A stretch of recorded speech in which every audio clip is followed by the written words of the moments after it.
Okay, so today is Sunday, 1st of June 2025, 10 a.m. Air temperature 27 degrees centigrade, about 80 degrees Fahrenheit. It'll be several degrees warmer this afternoon, but it's very cloudy, been occasional rain, so probably won't get much above 30 degrees centigrade. Now, on occasion previously, I've mentioned the important part of this YouTube channel is it functions as my video diary of what happened throughout the year when I've been keeping MEDAKA outdoors. So, as I'm somewhat elderly, theoretically, I'd look back at the videos from 12 months ago to remind myself what I was doing right or maybe what I was doing wrong in the previous year. And that theoretically is so that I don't repeat the same mistakes. However, in practice, it doesn't always work out that way. And here is an example of one of my more boneheaded moments where I've ignored what happened in previous year. Now, in the past, I've had a MEDAKA strain completely wiped out because they only kept one tub of a breeding group and the whole group died. And that's it, I've lost the strain. It died maybe toxic leaves blown into a tub, a predator such as dragonfly larvae gets in the tub and eats all the fish when away, etc., etc. So usually I try and keep at least 2 separate tubs of breeding groups of each strain. And in this case, I have a strain which I call Shine. I developed from a mixed group of MEDAKA. Perhaps looks similar to a strain I've seen called Kabuki Blue. And at the beginning of this spring breeding season, in this tub, I had about 10 to 12 elderly adults. And looking at this tub over here, get past, sit in my chair, have a look at this one. And in this tub, I had about 10 or 12 young adults.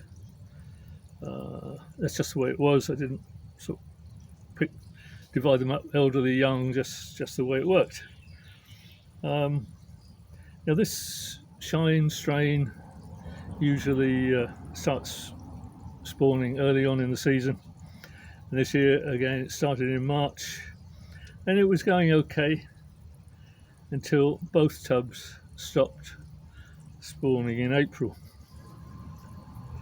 which I thought was not too much of a problem because I'd already got quite a lot of eggs. Then there was a spell of cold weather. Survival rate of newly hatched fry dropped quite a lot. So I've been hoping to get more eggs for some weeks now, and I've been expecting the spawning to restart after the fish had had a rest. Then I could build up the numbers of the strain. But it never happened. And then, belatedly, a few days ago, I remembered my video in April 2024 called Not Many Eggs, Duh. Well, I couldn't understand why 2 breeding groups of 8 to 10 MEDAKA weren't producing any eggs. It took some time to finally discover the reason was that they were all females. And again, this year I've made the same mistake of assuming that because of the group of 8 to 10 fish, statistically there should be a mix of males and females within the group so that they would breed. And I'm too lazy really to check each fish by putting them in a transparent tub, transparent observation tank to have a look, see whether they're male or female. I just make that assumption. And it was complicated a bit this year because the two groups were both producing eggs, so that was all right when they started the season. But then they stopped. So here's what happened. I don't really have the patience to put each fish in a transparent observation tank to check if they're male or female, so that I get a reasonable proportion of males and females in a group. If there are no obvious deformities and the fish are the colour I want, then I just put a group of 10 or 12 together. And if they start to produce eggs, then okay, they got males and females in the group, so that's fine. Which worked okay at the start of the season, but then no eggs.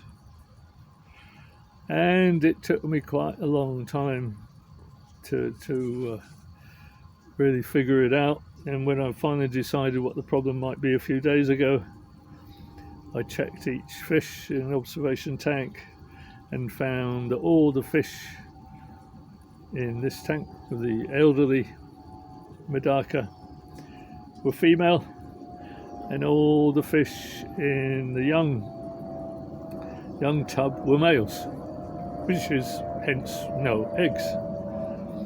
So initially in the elderly group of 10 to 12, there were probably only 1 or 2 males, and in the young group of 10 to 12, there must have been only 1 or 2 females. Now, again, I'm a bit lazy. I don't check